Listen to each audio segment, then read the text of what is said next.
भूल गया मैं। अब याद आया कि रिकॉर्डिंग का बटन दबाना था। कोई बात नहीं। क्या कहा मैंने? कसाय दुख रूप लगती है तो क्यों लगती है? इसलिए लगती है कि हम जैसा चाहते हैं वैसा नहीं होता। तब हम कहते हैं जे कसाय बहुत बुरी है, बहुत दुख देती है। क्यों दुख देती है? कि कसाय के अनुसार काम हो नहीं रहा तो वो कसाय सालती है, दुख देती है। और हम जैसा चाहते हैं अगर वैसा हो जाए तो कोई दुख नहीं होता, कोई तकलीफ नहीं होती। आपकी जितनी भी कसाएं आपको दुख रूप लगी, आप उनकी गहराई से जाके देखना, वो आपको इसलिए दुख रूप लगी कि आपके अनुसार काम नहीं हुआ। ख्याल में है ना? कभी कभी लोगों को शुभ राग भी दुख रूप लगने लगता है। कब लगने लगता है? जब मंदिर में उनको कोई माला पहनाने वाला नहीं मिलता। ख्याल में है ना? जब उनको मंदिर में कोई पूछता नहीं है तो वो कहते हैं शुभ भाव भी है दुख है, कुछ नहीं रखा शुभ भाव में कि तुम पूजा पाठ में क्यों नहीं आते रे, क्या रखा पूजा पाठ में? और अभी इसी को मंदिर का अध्यक्ष बना दो, सुबह 6 बजे मंदिर में मिलेगा ये आदमी तुम्हें, जिसको भी कसाय दुख रूप लग रही है, मंदिर दुख रूप लग रहा है। ये सब पोले खोलने वाले प्रवचन है। ये सब पोल खोलता हूँ मैं और कुछ नहीं करता, मैं सच्चाई बताता हूँ कि ये चलता है। ये जो मंदिरों में जो हल्ला मचाते ना, ये सब हमें मंदिर में सब पूजा पाठ भक्ति धर्म, ये सब के पीछे मान कसाय काम करती है। मंदिर में वही आगे आगे दिखेगा जिसके अनुसार मंदिर चल रहा होगा। समझ में आया ना? वही जो आदमी तुम्हें मंदिर में ज्यादा आगे पीछे होता दिखे, समझ लेना आयोजक यही है। ख्याल में है ना? इसी के द्वारा हो रहा है सब कुछ। और सबसे ज्यादा भक्ति भी उसी उमड़ेगी, सबसे ज्यादा नृत्य भी वही करेगा, सबसे ज्यादा आनंद उसी को आएगा, सारे शुभ भाव उसके ही होंगे। जिसके बेचारे को कोई पूछ नहीं रहा, उसके तो शुभ भाव भी ढंग के नहीं होते। उसे भगवान उठाने नहीं मिल रहे, भगवान रखने नहीं मिल रहे, भगवान का प्रक्षाल भी बाद में जब वो जैसे अपन पढ़ते थे ना, वो तो पुरस्कार होता है ना, पहला दूसरा तीसरा, और बाद में सांत्वना दे देते, सांत्वना पुरस्कार कि तुम हो तो कुछ काम के नहीं हो लेकिन फिर भी ले जाओ, कोई बात नहीं। ऐसे ही वो प्रक्षाल में पहले तो वो बोलियां वालों को करने मिलता है, फिर जब वो सब निपट जाते हैं तो कहते फिर जो बच गए भैया तुम भी कर लो, चलो तुमने दिया तो कुछ है नहीं। तो वो सांत्वना वाले को मजा भी नहीं आता वैसा करने में, जैसा वो बोली वाले को मजा आता है। तो ये सब शुभ भाव कहाँ हुए? ये तो दो कौड़ी के शुभ भाव हैं। ये तो शुभ भाव भी कुछ काम के नहीं है। ये तो मान कसाय की पूर्ति हुई, और मान कसाय की पूर्ति शुभ भाव कैसे हो सकती है भैया मेरे? सोचो बात। हमने किसी क्रिया से किसी माध्यम से अपनी मान की पूर्ति करी, वो शुभ भाव कैसे हो सकता है? क्योंकि कसायों की पूर्ति का नाम तो शुभ भाव कहीं नहीं लिखा, उल्टा कसाय के त्याग का नाम शुभ भाव है। मान कसाय कमजोर पड़ जाए, लोभ कसाय कमजोर पड़ जाए, क्रोध कसाय कमजोर पड़ जाए, मायाचारी कमजोर पड़ जाए, तभी तो शुभ भाव कहलाएगा मोहन बालाजी। समझ में आ रहा कि नहीं आ रहा है? तो अभी तो जो लोग शुभ भाव को हे कहते हैं अथवा उपादेय कहते हैं, मैं उन दोनों से कहता हूं मेरे पास आओ, मैं बताता हूं तुम्हें। न तुम्हारा शुभ भाव उपादेय कहने की कोई कीमत है, न तुम्हारे शुभ भाव हे कहने की कोई कीमत है, क्योंकि हमारा पूरा जीवन धर्म के नाम पर भी कसाय की पूर्ति में ही जाता है। हमें कौन सा विद्वान ज्यादा अच्छा लगता है? जो हमारे करीब हो, जिससे हमारी ज्यादा दोस्ती हो, जो हमारा बार बार नाम ले, जो हमें इज्जत दे, वो विद्वान बहुत पसंद आता है। और जो विद्वान हमारा नाम नहीं ले, हमें पूछे ही नहीं, हमारा पता ही नहीं चले, हमें वो विद्वान कम पसंद आता है। तो ये सारी चीजें आपको गहराई से समझनी है कि हम शुभ भाव भी बहुत कमजोर करते हैं। अच्छा बताओ अलका जी, मंदिर में 10 बजे जब 11 बजे सब दर्शन करके चले जाएंगे कमलेश जी, जब भगवान के दर्शन बहुत अच्छे से होंगे कि सुबह भीड़ में अच्छे से दर्शन होंगे? बताओ दर्शन कब अच्छे होंगे? हैं वो कह रही अनम्यूट कर दो, मेरे को कुछ पूछना है। मैं करता हूं करता हूं।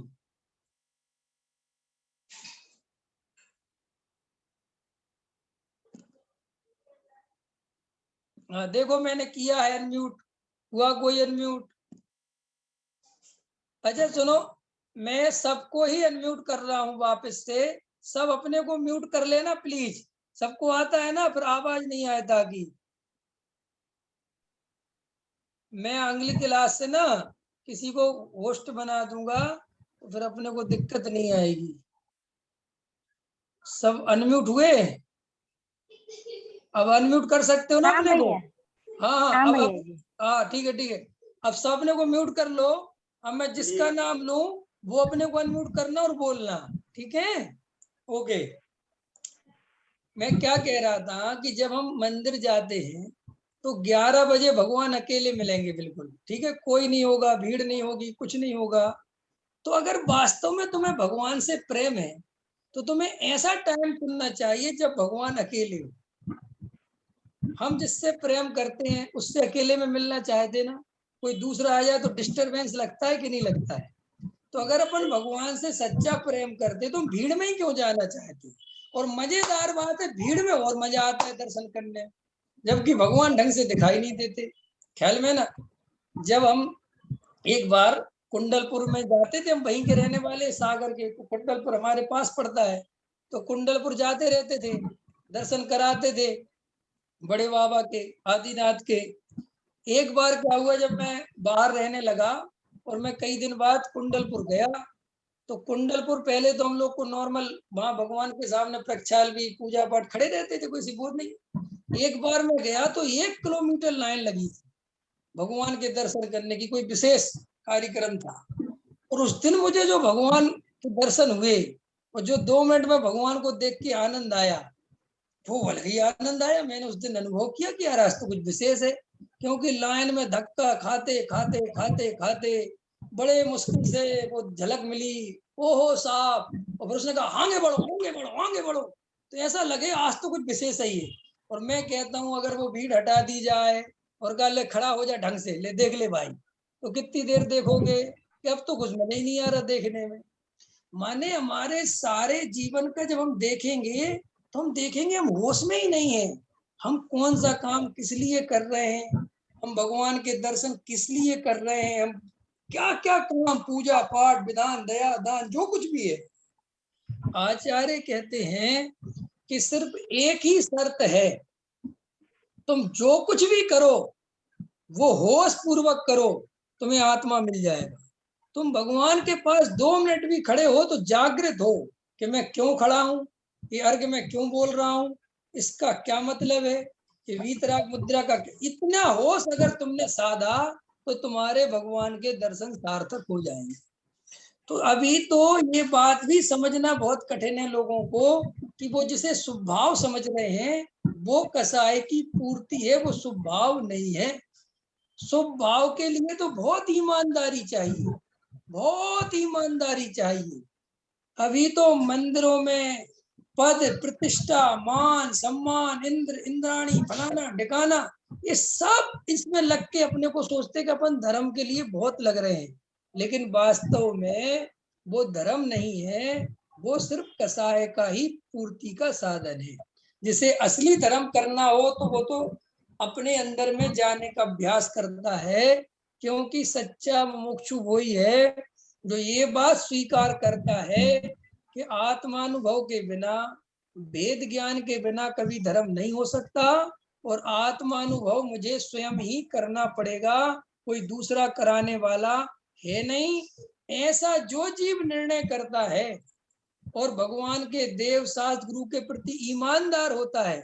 अरे अभी हम देव शास्त्र गुरु के प्रति बिल्कुल ईमानदार नहीं है, हमारे भगवान के प्रति ईमानदारी बिल्कुल नहीं है। हमारे अकेले में दर्शन करने का स्टाइल अलग होता है, और 10-50 आदमी इकट्ठे हो जाएं तो हमारे दर्शन करने का स्टाइल अलग होता है। ये तो हमारी बिल्कुल सामने की बात है कि नहीं? अच्छा भगवान सर्वज्ञ है कि नहीं? विनोद जी अनम्यूट करो। कर लीजिए, कोई अनम्यूट कर लिया? एक बटन होता है ना स्पीकर से बना होता है, उस पर क्लिक करना, बस हो गए। हाँ जी हो गया। हाँ, अब बताइए ये जो भगवान है सर्वज्ञ है कि नहीं? सर्वज्ञ है। पक्का है? सर्वज्ञ भी है और वीतरागी भी है, दोनों बातें हैं। तो जब भगवान के सामने हम ये मायाचार करते हैं कि सारी जनता के सामने दर्शन करने का स्टाइल अलग और एकांत में अलग, तो भगवान भी देखते होंगे कि नहीं कि देखो क्या कर रहा है। मतलब मेरा कहना उनको राग देश तो नहीं है, लेकिन सोचो गहराई से कि तो हम क्या कर रहे हैं, वो क्यों कर रहे हैं, किस लिए कर रहे हैं। आप देखना, हमने तो ऐसे ऐसे लोग देखे हैं कि वो एक बार भगवान के दर्शन कराए सुबह सुबह और उनके घर में मेहमान आ गए, तो अब दूसरी बार उनको मंदिर ले जाना पड़ा, तो वे दोबारा अंदर नहीं जाते, कहते हमारे तो हो गए क्या हम तो सुबह ही कर गए थे। तो मतलब तुम्हें भगवान दोबारा देखने मिल जाए तो तुम्हें तकलीफ है, लेकिन वो हैबिचुअल है, हमारी आदत है। और हमारा आज का जैसे हमने मंजन कर लिया ना, अब एक बार कर लिया तो दोबारा थोड़ी करेंगे। ऐसे ही भगवान के दर्शन सुबह कर लिया, बस फुर्सत, अब तो 10 बार उस मंदिर से गुजर जाए, अब भगवान से कोई लेना देना नहीं है। बोलो ये प्रेम सच्चा के झूठा? प्रवीण जी बोलो। झूठा।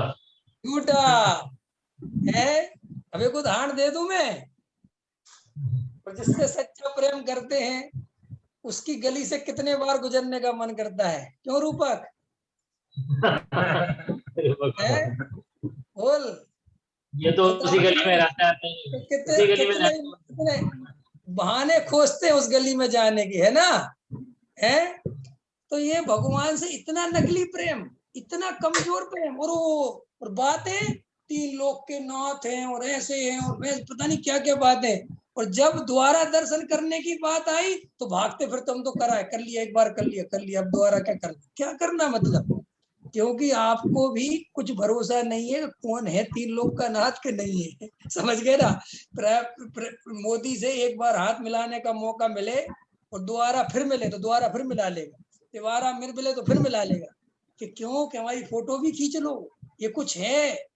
ये सब समझते हो आप सब चीजें, क्योंकि ये बात हम भी जानते हैं अंदर से कि जीवंत चीज जीवंत होती है और स्थापना की हुई चीज स्थापना वाली होती है, हमें अंदर सब फीलेंगे।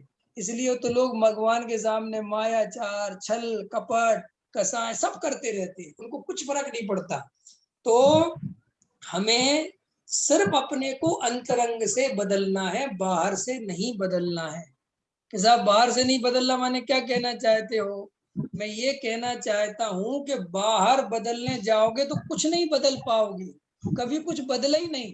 देखो भाई, मैं इसके लिए एक तर्क देता हूँ। द्रव्यलिंगी मुनि ने बाहर से ही बदला है सब कुछ, बस वो अंदर नहीं बदल पाया, इसलिए वो द्रव्यलिंगी मुनि संसार में ही रह गए। और आचार्य भगवंत कहते हैं कि सम्यक दृष्टि ने अंदर से सब कुछ बदल दिया, बाहर भले ही कुछ नहीं बदला, तो भी वो कालांतर में सिद्ध भगवान बन गए। अंतर समझ में आया? बाहर से बदलने की कोशिश मत करो, क्योंकि बाहर बदलने के करता धरता वैसे भी तुम नहीं हो और वो बदलने से बदलता भी नहीं है।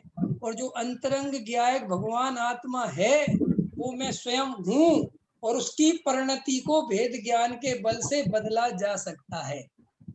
काय के बल से? भेद ज्ञान की परिणति से कह रहा हूं, और किसी से नहीं कह रहा हूं।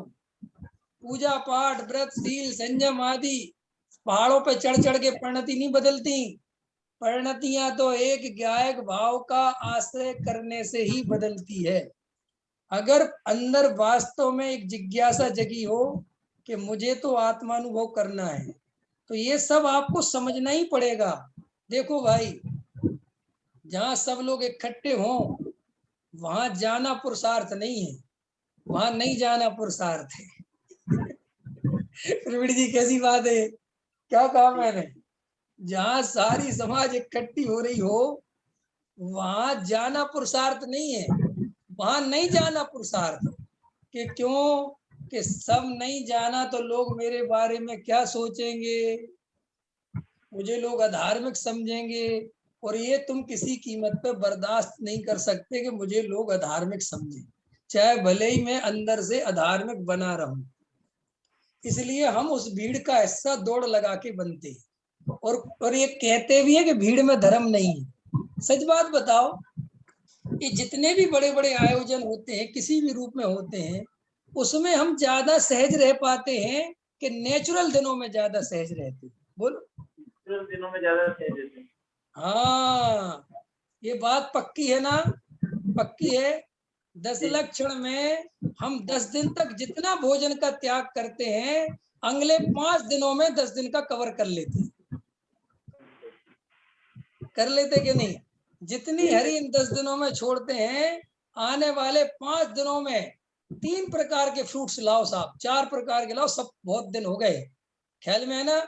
ये सारी चीजें आपको समझनी कि हम क्या करते रहते हैं, हम क्यों कर रहे हैं।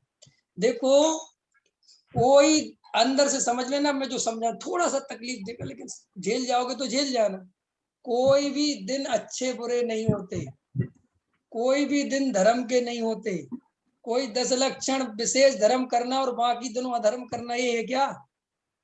इसका ये है क्या कि नहीं? फिर क्या मतलब है कि अरे भाई 10 लक्षण पर वगैरह इसलिए आते हैं कि इन दिनों में तुम तत्व ज्ञान का अभ्यास कर लो किसी निमित्त से।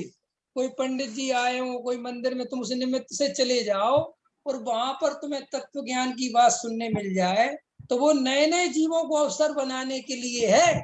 जो पुराने जीव हैं जिनने वेद, उनके लिए क्या है? उनने तो सब समझ लिया, अब उनको तो रोज बैठ के वेद ज्ञान करना है, चाहे 10 लक्षण हो और चाहे नहीं हो।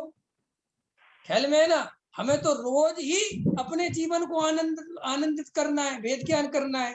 तो इस तरीके से जब हम गहराई से समझने की कोशिश करेंगे, अभी बहुत सारी बातें जो मैं आपसे कह सकता हूँ, एक बात मैं कह देता हूँ फिर खत्म करूंगा। मैंने पुराने स्वाध्याय में कही है, हमारे दिनेश जी बैठे हैं, पंकज जी बैठे हैं, उन लोगों को मंदिर में ये बात कही थी मैंने कि पता प्रॉब्लम क्या है? प्रॉब्लम ये है कि जैसे स्कूल में पढ़ाई होती है, तो जब बच्चा पहली क्लास में जाता है तो उसको पढ़ाने का स्टैंडर्ड, पढ़ाने का तरीका अलग होता है। फिर बच्चा दूसरी क्लास में जाता है तो उसको पढ़ाने का तरीका और अलग होता है।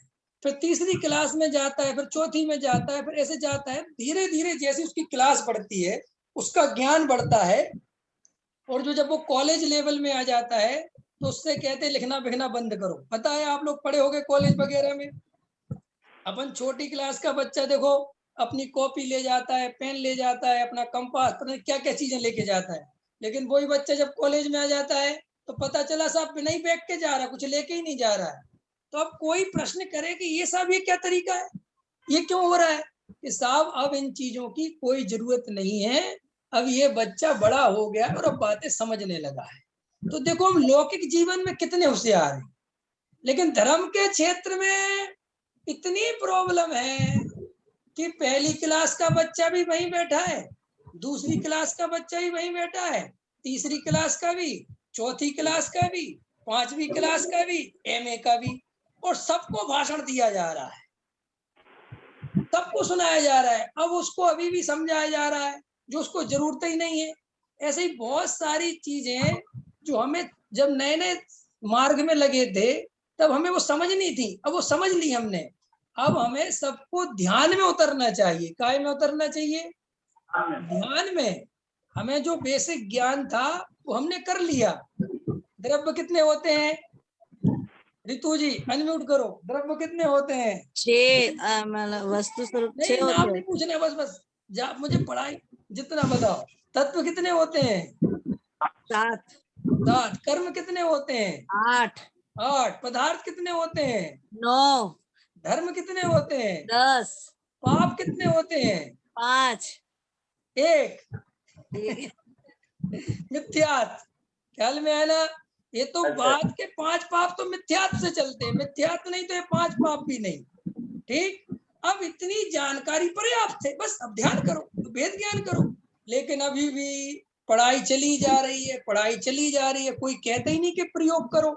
समय सार पूरा हो गया तो नियम सार पढ़ो, नियम सार पूरा हो गया तो प्रवचन सार पढ़ो, प्रवचन सार पूरा हो गया तो वापस समय सार पढ़ो। अरे भाई, हमें कुछ प्रयोग भी तो करने दो जीवन में। हमसे कोई ये भी तो कहो कि अब अनुभव करो।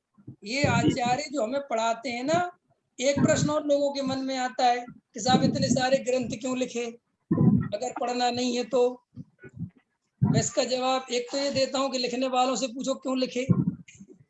मेरे को तो पता नहीं, लेकिन उनने इसलिए लिखे कि वे छठवें सातवें गुण स्थान में झूलने वाले जो आचार्य थे, जब वो छठवें गुण स्थान में आते थे तो करते क्या? ग्रंथ लिखते, जिनवाणी लिखते, और क्या करते? नहीं समझ में आया? अब मेडिकल पे हम जाते, इतनी दवाइयां रखी तो सब खा लेते हो क्या? कि साहब रखी क्यों है? अरे कोई उत्तर थोड़ी रखी क्यों, तुम अपनी बीमारी पहचानो, तुम्हें क्या है, तुम्हें वो दवाई देंगे। ऐसे ही आचार्य ने तो करणानियोग का बहुत लिखा, चरणानियोग का बहुत लिखा, प्रथमानियोग बहुत लिखा, द्रव्यानियोग बहुत लिखा। अरे लेकिन भैया तुम्हें सब पढ़ना नहीं है, तुम्हें तो अभी मूल में जो शरीर और आत्मा का भेद ज्ञान है, राग और आत्मा का भेद ज्ञान है, अब इसका अनुभव करना है। जब इसका अनुभव हो जाए, जब आत्मानुभूति हो जाए और जब अपना मूल काम हो जाए, उसके बाद जब परिणति इधर उधर जाती है, आत्मा में नहीं रम पाती है, तो कहते हैं उसको और पढ़ो, उसी बात को बार बार पढ़ो। लेकिन वो क्यों? कि भाई पहले आत्मानुभव करो। लेकिन जो जीव पढ़ने में लगे हैं, नया नया समझने में लगे हैं और आत्मानुभव नहीं करते, तो आचार्य कहते हैं कि तुम उस ज्ञान ज्योति का अनुभव नहीं कर पाओगे। समझ में आ गया सबको? काय का अनुभव करना है सुलभा जी? आत्मानुभूति का। काय का पुरुषार्थ करना है? आत्मानुभूति का। अच्छा, आत्मानुभूति करने के लिए आप में से किसी चीज की कोई कमी है, किसी को तो बता दो। नहीं, कुछ जानकारी की कमी है? हैंड रेस कर दो जिसको हो भैया, मैं उससे बात कर लूं ना, बेचारा भक्त में ही सोच रहा हो कि कमी है। बताओ क्या? नहीं। हाथ उठाओ, हैंड रेस जी। करो। किसी को नहीं है? नहीं। तिलक जी कोई कमी तो नहीं है आत्मानुभव के लिए? सब कुछ पता है? हाँ, हाँ पता है, सब पता तो आपके द्वारा चल ही रहा है। अब अरे ना ना, प्रयोग की जो आप बात कर रहे हो वो प्रयोग हमसे नहीं हो पा रहा है, और उसके बारे में थोड़ा और डिटेल में मैं आपसे सुनना चाहूंगा। हाँ बिल्कुल, मैं तो आपको प्रयोग ही प्रयोग बताना चाहता हूँ। बहुत आपको it तो will be very अगली क्लास में ही मैं ध्यान लगवा दूंगा कि ध्यान कैसे होता है, अगली ही क्लास में।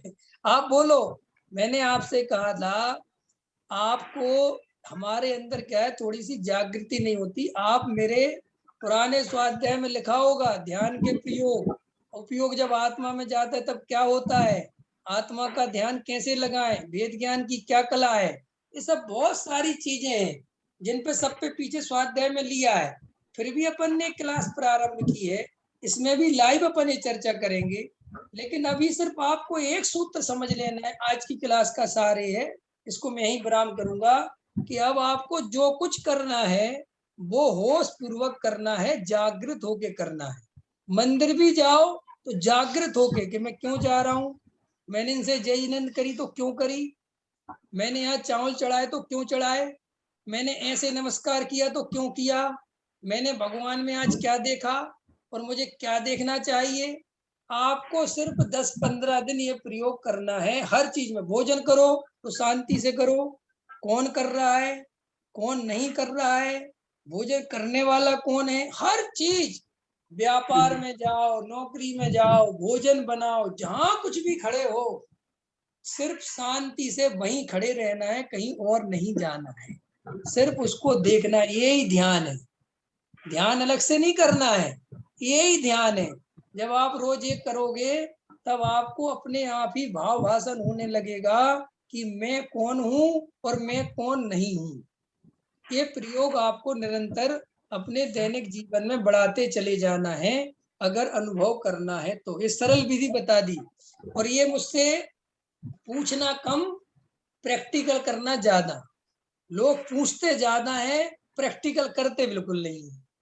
ख्याल में है ना? पहले 2-4 दिन करना, न कल ही आ जाओ परसों ही पूछने लगो मैंने तो किया था जी, हमें तो कुछ हुआ नहीं। हमें तो कुछ समझ में आ नहीं रहा। ऐसे नहीं, बहुत समय लगेगा। जब आधा आधा मिनट के लिए रुक पाओगे, आधा सेकंड के लिए संभल पाओगे, फिर फिसल जाओगे, फिर फिसल जाओगे, फिर फिसल जाओगे।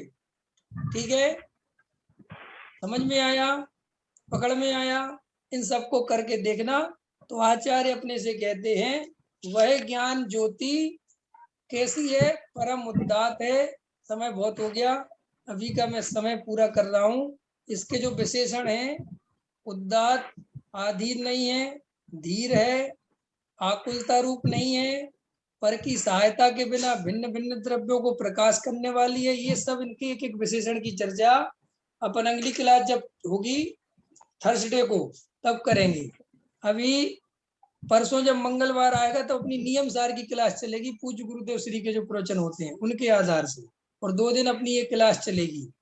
तो गुरुवार को अपन श्लोक के अर्थ को आगे बढ़ाएंगे और फिर गाथा प्रारंभ करेंगे। अभी का समय मेरा पर्याप्त हो चुका। आप में से किसी को प्रश्न करना हो तो वो रुका रहे, जिसको लीव करना हो वो अपने को लीव कर ले, कोई विकल्प नहीं मेरे को। और जिसको कुछ पूछना हो किसी इस संबंध में जो चर्चा चली है, जो मैंने बातें कही हैं, उनमें किसी को कुछ डाउट हो तो वो पूछ सकता है। पूछना है किसी को? हाँ, जय जिनेन्द्र भैया जी। जय जिनेन्द्र। हाँ, मुझे पूछना था। हाँ, जैसे कि अभी आपने कहा कि हम मंदिर मतलब कषाय की पूर्ति के लिए जाते हैं। हाँ, हाँ, ठीक है, हाँ, पर हमें तो ऐसा मतलब फील तो नहीं होता कि हम किसी कषाय की भाई मान बराबर। कषाय के लिए जा रहे हैं बहुत अच्छा, या बहुत गोप अच्छा, कषाय के लिए जा रहे हैं। बराबर। अब आप हो गया प्रश्न, अब इसका जवाब देता हूँ मैं। अभी देखो इससे यही तो रिजल्ट खोलना है मुझे। मैंने ये नहीं बोला कि सब लोग कसाय की पूर्ति के लिए जाते हैं, ये अर्थ नहीं लेना। कोई भी चीज मैं बोलूं उसका अर्थ लगाना कि किसी अपेक्षा से कहा है कि साहब कुछ लोग, माने कोई ईमानदारी से मंदिर जाता है, वो भगवान जिन्हें भगवान के दर्शन करता है, बहुत अच्छे भावों से करता है, वो अर्थ में नहीं है। लेकिन इस अर्थ में अपने को चेक करना है कि अगर जो लोग ऐसा करते हैं वो अपनी इस भूल को देखें, अपनी इस कसाय को चेक करें, और जिनके अंदर ऐसी कसाय नहीं है वो अत्यंत निर्मलता के साथ और भी दर्शन करने की जो अपन ने विधि बताई है कि जिनेंद्र भगवान के सामने जिनेंद्र भगवान को नहीं देखना है, जिनेंद्र भगवान के सामने मैं भगवान हूं ये देखना है। ख्याल में है ना? तो आपका जो प्रश्न है कि सबकी बात नहीं है, कोई बात मैं कह रहा हूं वो किसी पे घटित होगी, किसी पे घटित नहीं होगी, क्योंकि बहुत सारे लोग बहुत ईमानदार हैं, बहुत अच्छे हैं, उनके अंदर ऐसी कसाय नहीं होती, मान कसाय कमजोर रहती है, किसी की ज्यादा रहती है, तो वो सब चेक अपने आप करना है। ठीक है, एक और प्रश्न है। हाँ, जैसा कि आपने शास्त्र कम पढ़ना, अनुभव ज्यादा करना, हाँ, तो ये बात तो बिल्कुल बराबर है कि अनुभूति का प्रयास करना। हाँ, पर जब अनुभूति का प्रयास अभी जैसे अपनी न तो स्थिरता है न ही अनुभूति, मेरी बात है अपनी नहीं, हाँ, तो हाँ, बिल्कुल अपनी करनी है। हाँ, तो उसमें अब अनुभूति में ज्यादा मन नहीं लग पाता है, टिक नहीं पाते हैं, भेद विज्ञान नहीं होता है, तो बराबर। फिर शास्त्र का ही तो अवलंबन लेंगे ना। ये बात भी मैंने बोली ना कि आपको अनुभूति नहीं हो पाती है और आप अनुभूति का अभ्यास करते हैं, तत्व विचार करते हैं, तो आपका ट्रैक एकदम ठीक है। लेकिन ऐसा होने पर भी उसको ऐसा चेक करो कि कहीं ऐसा तो नहीं है हम आत्मानुभूति का जितना पुरुषार्थ करना चाहिए उतना तो नहीं करते, और बार बार मन में सोच लेते हैं कि अभी तो आत्मानुभूति की स्थिरता नहीं बन पा रही है, अभी तो कठिन है, तो कम से कम शास्त्र तो पढ़ते रहो। ये जो हम अपने को दिलासे देते हैं ना, तो इससे भी हमारा पुरुषार्थहीन होता चला जाता है, क्योंकि हमने रास्ता खोज लिया, साहब आत्म स्थिरता नहीं हो पा रही है, साहब ये नहीं हो पा रहा है, तो हम तो ये इसका जवाब आपको खुद खोजना है कि इस आंसर में ईमानदारी कितनी है। जैसे देखो मैं आपसे ही पूछता हूँ, आप तत्व विचार करने के लिए कितनी देर बैठते हो रोज, कितनी देर प्रयास करते हो? करीब आधा घंटा सुबह और शाम, मतलब आप आधा घंटा नहीं, सुबह 10-15 मिनट, शाम को 10-15 मिनट बस। अब आपको एक किसने कहा था कि सुबह 10-15 मिनट बैठोगे और शाम को 10-15 मिनट पर्याप्त है? ये किसने कहा? पर्याप्त नहीं, अपना मन ही स्थिरता ही इतनी देर। अपना मन नहीं लगता ना, हाँ। तो देखो मन नहीं लगता वो बात बराबर हो गई, वहां शाम का मन आपका अब जो दिन का अभ्यास है, जो दिन भर, तो दिन भर शास्त्र पढ़ने की जगह हम उसका प्रयोग करें, वेद ज्ञान का हर चीज में प्रयोग करें, तो वो जो प्रयोग करोगे उससे रिजल्ट कुछ और निकल के आता है। और जो जैसे शास्त्र है, देखो शास्त्र भी कैसे, अब शास्त्र में कोई बात लिखी है आचार्य ने कि जैसे कोई पुरुष धोबी के घर में ब्रह्म से, उदाहरण पढ़ रहे अपन, फिर उनने वेद ज्ञान की बात कही, तो क्या करना, उस वेद ज्ञान की बात को वही अनुभव करने बैठ जाना, उसको आगे नहीं पढ़ना। हमें कोई पढ़ना है ही नहीं। हमने तो इतनी सी लाइन पढ़ी, शास्त्र का अवलंबन का मतलब होता है कि हमने ऐसा पढ़ा कि ये जीव इस वेद ज्ञान के बल से, देखो उतने में परिणति में थोड़ी सी जागृति आई, फिर बैठ गए अपने शांति से, फिर 10-5 मिनट फिर लगा, फिर वापस एक लाइन पढ़ने लगे। ना तो हमें शास्त्र पूरा करना है, ना हमें शास्त्र की गाथा पूरी करनी है, ना हमें कोई आगे का समझना है। समझने समझाने के लिए कुछ है ही नहीं उसमें। हमें तो शास्त्र का अवलंबन भी बार बार अंदर जाने के लिए करना है, ये उसका अवलंबन है। ख्याल में है ना? तो उसका निषेध नहीं है, बिल्कुल भी किसी कीमत पे निषेध नहीं है। लेकिन बहुत सारे लोग बेचारे साहब स्थिरता नहीं बन रही, ये नहीं बन रही, वो नहीं बन रही, तो शास्त्र पढ़। अब शास्त्र पढ़ने के नाम पे क्या पढ़ते हैं? वर्तमानियों को उठा के कहानियां पढ़ने लगते हैं। फिर वो कहानी में वैसा था वैसा था, वो एक इंटरेस्ट बनता चला जाता है। वो उस इंटरेस्ट को क्या समझते हैं कि हमारा उपयोग कम से कम इधर उधर तो नहीं जा रहा, कम से कम लगा हुआ तो है, कम से कम शुभ भाव में तो लगा हुआ है। बस ये फिर गलती हो जाती है। फिर आपने अपने फिर वही शुभ भाव।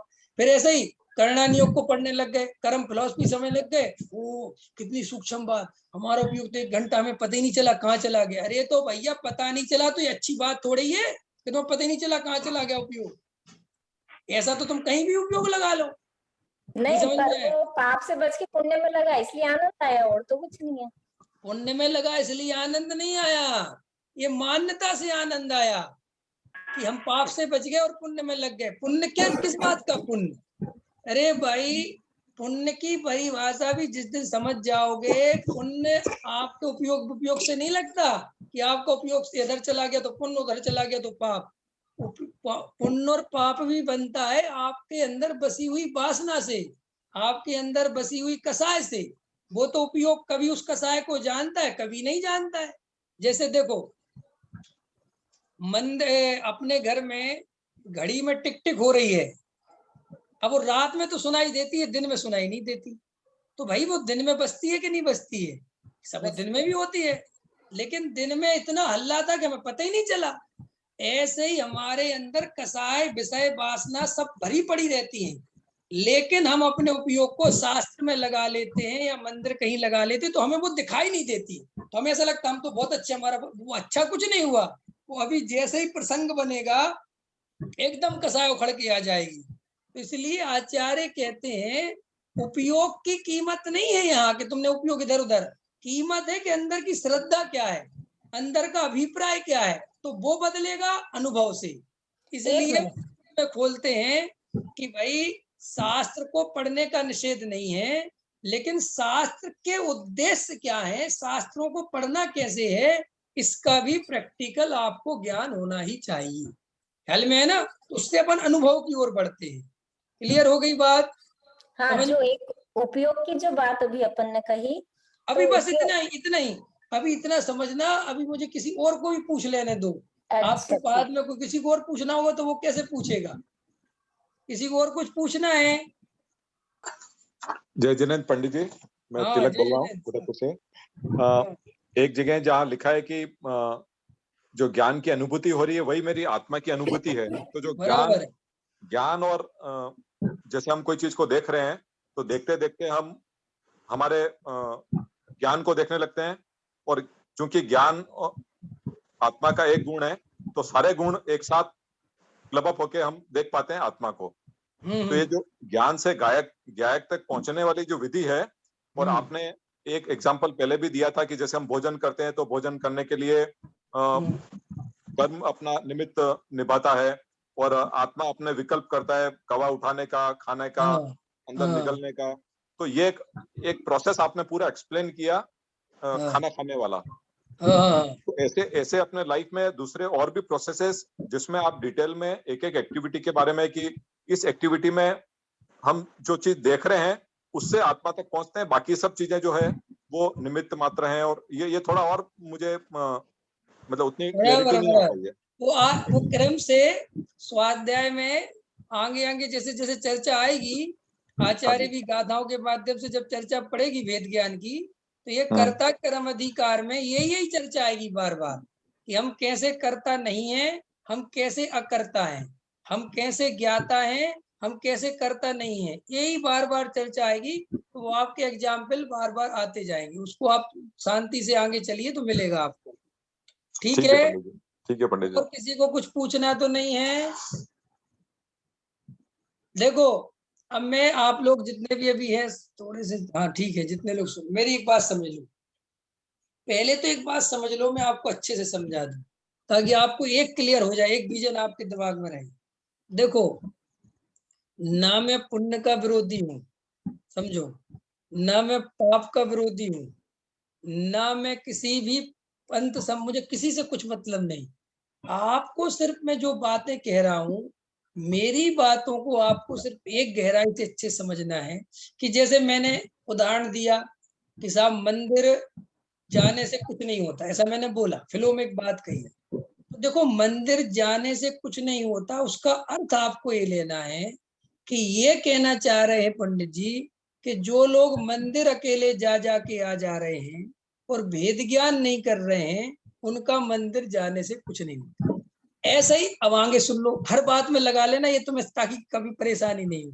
ऐसे ही मैंने कहा शास्त्र पढ़ने से कुछ नहीं होता, तो इसका ये अर्थ लेना कि ये बात उन लोगों के लिए बोली जा रही है जो लोग शास्त्रों को ही पढ़ते रहते हैं, आत्मानुभूति वेद ज्ञान का कोई उपाय नहीं करते, कोई पुरुषार्थ नहीं करते, और उन लोगों के दिमाग में भरा पड़ा है कि शास्त्र पढ़ते रहो, आज नहीं तो कल हमें मोक्ष मार्ग मिल जाएगा, काल लब्धि। तो ये उनके लिए बात बोली जाती है। तो जितनी भी बातें ये बोली जा रही हैं, अगर वो कमी आपके अंदर हो तो उसको सुधार लेना, और अगर आपके अंदर वो कमी नहीं हो तो ना तो मुझे परेशान करना, ना खुद परेशान होना। ठीक, क्योंकि वो कमी आपके अंदर है ही नहीं। मेरा काम तो है रोगों के बारे में बताना और उसकी दवाई बताना। अगर वो रोग आपको नहीं है तो आपको आनंदित रहना है। अगर किसी के जीवन में भेद ज्ञान चलता है तो बस आप निष्फिक्र रहो, फिर आप जो करते हो, जैसा करते हो, खूब करो, भेद ज्ञान चलता है तो।